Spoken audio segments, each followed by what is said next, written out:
Hey guys, in this video I'm going to walk you through the steps on how to change a code on your Kwikset SmartCode lock.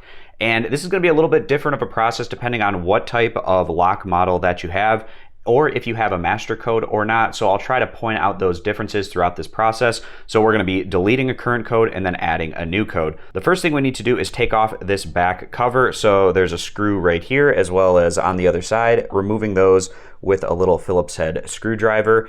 Once those screws are removed, we can take off this back covering, which is going to get us access to the internals. And specifically what we're going to be using throughout this process is this big program button that we have here on the back. My Kwikset lock has physical buttons, but if you have a model that has a screen, I'll touch on the differences, but I'm going to be deleting a code that I have, which is 1111, and then I'm going to create a new code that's 0000. So to delete this code, what we're going to do is click on the button on the back.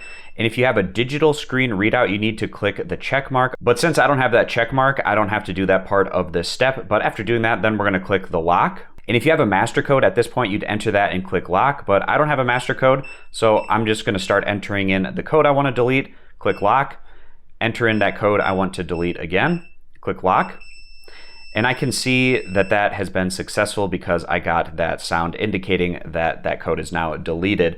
So if you have a master code, which is an extra layer of security, you just have to enter in that master code and then lock before you go into the process of entering the code that you want to delete. So now at this point, I deleted the only code that was on this lock. So now there's no code, which means that when I click lock, nothing happens. So to add a new code, I'm going to click the program button.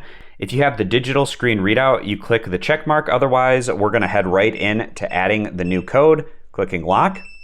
And that's all you have to do to add the new code. So now that I have a code, when I click lock, it's going to engage the lock mechanism, and I can now enter in that new code.